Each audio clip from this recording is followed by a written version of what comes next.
Hoje aqui no quadro Questão Direito vamos falar sobre renegociação de dívidas. Esse assunto foi sugestão de um telespectador, o Márcio, que mora na Terra Firme. Ele quer saber mais sobre os direitos em relação a essa renegociação de débitos. Pois é, e para responder para você, Márcio, e para os demais telespectadores, a gente recebe aqui no estúdio o advogado Márcio Figueira. Tudo bem, doutor? Bom dia. Tudo bem, bom dia.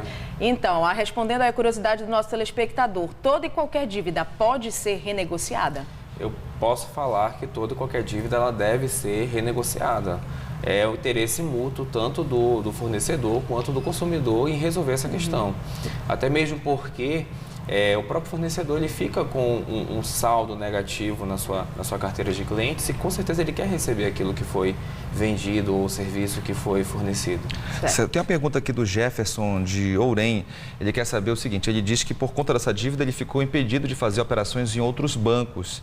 É legal isso? É correto? De que forma ele pode resolver isso junto à empresa que ele tem a dívida? Normalmente, quando você se torna inadimplente, os bancos eles vão inserir o seu nome nos cadastros de proteção ao crédito. E os outros fornecedores ou outras pessoas com as quais você procura contratar acabam utilizando esse cadastro como base para novas contratações. Eu acredito que ele esteja falando aí que após uma renegociação ele teve uma restrição. Isso, de crédito, que chamam de operação, de restrição interna, certo. Que chamam, né? Não aparece se Mas você há previsão consultar. legal para isso?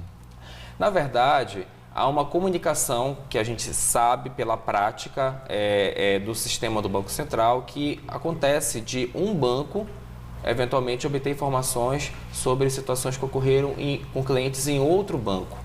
Mas eu nunca vi, particularmente na prática. Isso acabou acontecendo assim, de você renegociar uma dívida no banco específico e voltando naquele banco, ele não quis mais tratar novamente com o consumidor. E não disso se estender para outra instituição. É um direito do banco também recusar esse tipo de serviço? É um contrato. Então, o banco ele tem o direito de manifestar a vontade dele na contratação. Perfeito. Certo. Em caso de financiamento, doutor, eu tenho um financiamento e quero renegociar. Pode?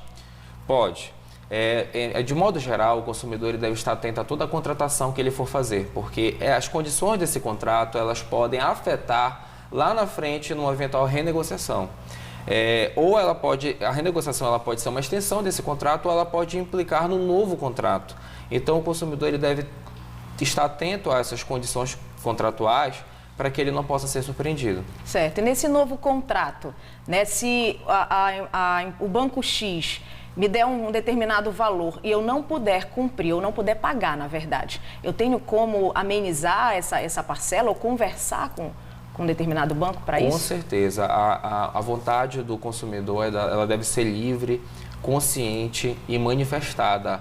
O banco ele não pode impor uma condição com a qual o consumidor não concorde. Certo. Tem uma outra pergunta aqui a respeito de uma situação que pode gerar dívida, né, que é o empréstimo consignado. Não disse o nome, mas quer saber a respeito da porcentagem do que pode ser cobrado do empréstimo consignado. Quer saber se existe algum limite de 30% ou isso é flexível de acordo com cada empresa?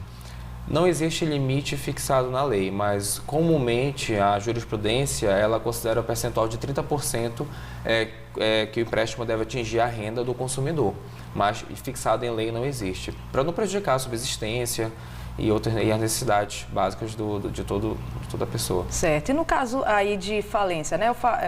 A pessoa, na verdade, que tem a dívida faleceu. Essa que é a pergunta correta. Como é que fica a situação? Passa para os familiares? Existe uma primeira situação que deve ser observada. Muitas vezes há a contratação de um seguro nesse contrato, em que normalmente, quando a pessoa ela falece ou ela se torna inválida permanentemente ou em caso de desemprego involuntário, a depender desse seguro, ele é beneficiado, seja com a quitação total ou parcial desse contrato.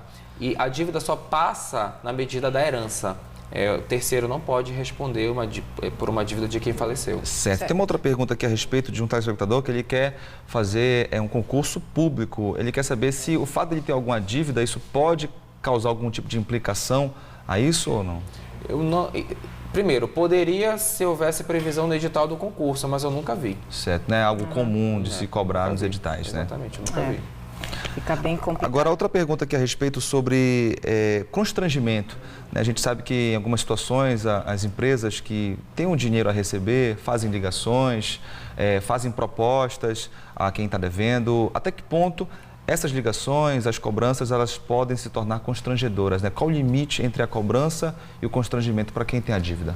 Na verdade, a empresa que ela é detentora do crédito, ela tem o direito de cobrar. Ela tem o direito de ligar, enviar correspondências, isso aí não poderia ser questionado. Agora, quando a gente ultrapassa a questão do que é vexatório, do que é humilhante, degradante para a imagem, para a honra da pessoa, aí assim haveria... o consumidor teria o direito dele ferido, lesionado, e ele poderia de alguma maneira questionar isso aí. Certo. E renegociação de uma dívida em cima de outra renegociação, existe também essa possibilidade? Sim, que como eu falei, normalmente acontece por uma nova contratação. Normalmente há uma nova contratação e aí você acaba assumindo um novo contrato para quitar aquela... Mas não deixa de pagar a anterior, ou não? Não. Pago normalmente, só a nova, né? Torna uma nova, né? Exatamente. É como se fosse um novo contrato, mas com os valores corrigidos, enfim. E nesse caso, quando você faz uma renegociação, o prazo para o seu nome continuar no Serasa, ele modifica, né? Há uma modificação também em relação a isso, né? Sempre deve-se observar o prazo contratual. Quando o consumidor assina o contrato, ele deve estar muito atento para as cláusulas, porque ele tem que compreender tudo que está ali. Então, ele deve observar o prazo previsto no contrato, inclusive para retirada do nome. Às vezes a proposta pode ser tentadora, mas as condições, enfim, não são tão boas assim. E sempre ler bastante o contrato antes de assinar uma renegociação, é importante fazer isso. Com certeza. O consumidor ele tem alguns direitos, se ele deve também se atentar ao contrato. Certo. Doutor Márcio, muito obrigada. Obrigado pela participação. Nosso quadro volta na quarta-feira que vem. Lembrando que você pode sugerir temas para o BDP, @tvliberal.com.br ou 999430002.